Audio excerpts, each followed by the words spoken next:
Welcome to the Panic Attack Recovery Podcast, an ongoing source of practical strategies and tips for anxiety and ADHD. We're a collaboration of former sufferers helping those currently struggling with anxiety, panic attacks, and ADHD so they can express their true competencies in life. Now, here is Matthew, your host.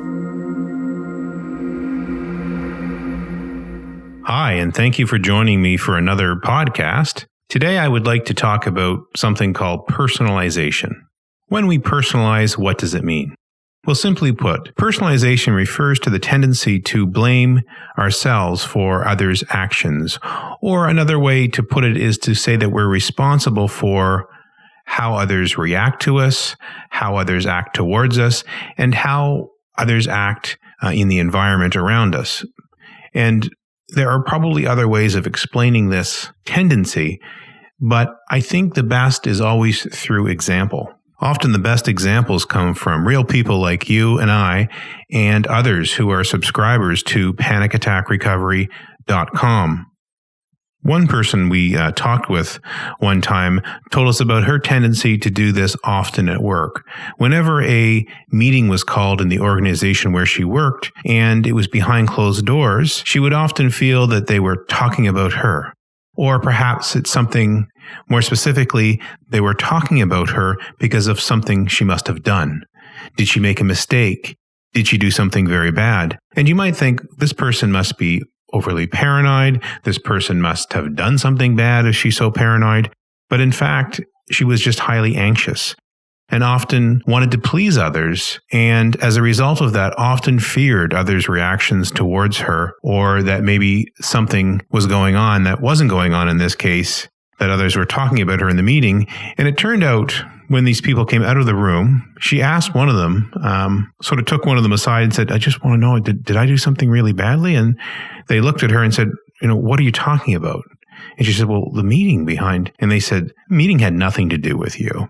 And it turned out it was 100% true. The meeting had absolutely nothing to do with her.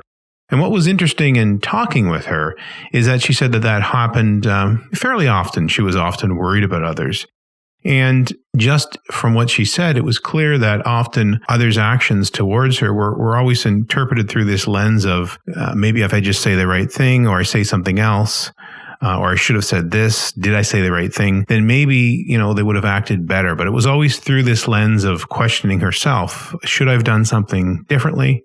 Because she was in a position where she was the first point of contact for others to come into the organization, she often felt that their attitudes, their disposition related to how they saw her or something she had done. And in fact, we discussed the fact that, others' actions and their behaviors often are a result of their own choices or their own ways of being and has nothing to do with the others they're interacting with. Now, this is just one example. I know from my own life, often I get angry at times when I feel that people are being jerks towards me, but in reality, it isn't anything to do with me at all. I happen to be the one who's interacting with them, or perhaps when driving, people are driving like jerks, but often I have to think, well, those people really didn't go out today to tick me off. That wasn't the point of their day. It's just how they drive. I'm not saying that these situations shouldn't frustrate one when we see poor driving, but what I'm saying is we shouldn't personalize others' behavior. And often I think driving is a good example for myself, where I often see people doing things and have this reaction, but then I remind myself it really isn't about me.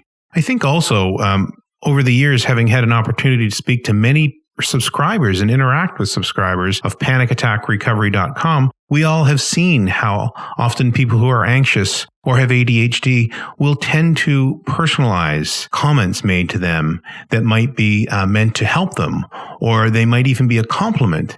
They might misinterpret it as an insult. Whereas, often others will not see them as insults, but see them for the compliments they are meant to be. Why personalization is something that's really important in my opinion and has been really important for me, and that's really why I formed this opinion, is how helpful it was to learn about personalization and also to talk with subscribers about how they've been able to help themselves with their anxiety and ADHD by realizing that, often they're personalizing things in their lives and they don't need to do so. But once you stop personalizing things in your life, you will find that you stop trying to control everything in your environment. When we're talking about others, we cannot really control others. We can control ourselves. And I'm sure you've heard that before. But often when it comes to personalizing things or the comments that other people make, we think that, well, maybe in those instances, I should have done something differently. I should have said something differently. I should. I think overall, personalization hits the nail on the head here. We often blame ourselves. We could have done something differently. We should have done something differently. Or we just start asking ourselves, perhaps I should have done this. Perhaps I should have done that. And we get stuck. We're not moving forward because we keep questioning ourselves and we keep questioning what we did in the past. And we start to ruminate about, this went really poorly. This was my fault. And this happens very unconsciously. It's a habit, in other words, is what I mean by unconsciously. By not personalizing things in our lives, we are much freer to live our lives as we see fit, to enjoy the things we'd like to enjoy and focus on the things we'd like to focus on, rather than habitually always thinking about what others are doing and saying and what do they think of me and should I have done something differently.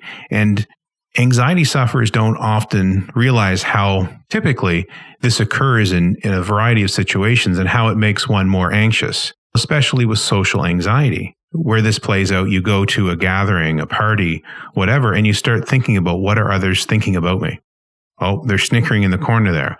What are they doing? In other words, what others are thinking and saying about me really has nothing to do with the party, because I'm not going to enjoy myself and enjoy my conversations with others at the party if I'm worried about what yet other people at the party are saying about me. But yet this is a pattern that often plays out with social anxiety.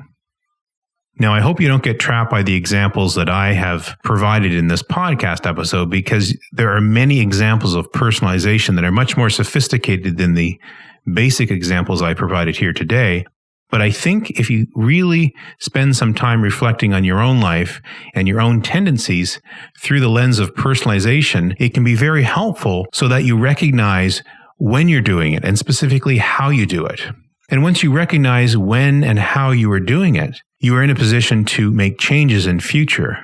By becoming aware of when and how you're doing it, this can have a tendency to reduce the amount of times that you personalize things, because it makes you more conscious of your behaviors, of your thoughts, where you say to yourself, do I really want to be stuck doing this continuously on autopilot, or would I rather focus on something that's more important to me? And this is just one example of why it becomes powerful to be aware of your personalization tendencies, is that you can stop yourself in the moment. You realize, oh, that again, I don't want to do that again. And you can surprise yourself throughout the day how many times you probably are personalizing things, blaming yourself. And when you become aware of this and you reduce the amount of times that you personalize incidents throughout the day, you not only feel freer, but you have more time to focus on the things you really want to be focusing on anyway. And this small shift, although it sounds very simple, can make a very big deal in the life of an anxiety or ADHD sufferer. Thank you for listening to the Panic Attack Recovery Podcast. Make sure that you have subscribed to our podcast, and please comment and rate us on iTunes or wherever you listen to your podcasts. All show notes and links are accessible from our website. Please visit our site and subscribe to our free newsletter at panicattackrecovery.com. All information has been provided for educational purposes. Please consult a healthcare professional about any disorder or condition and the applicability of any information provided in this podcast.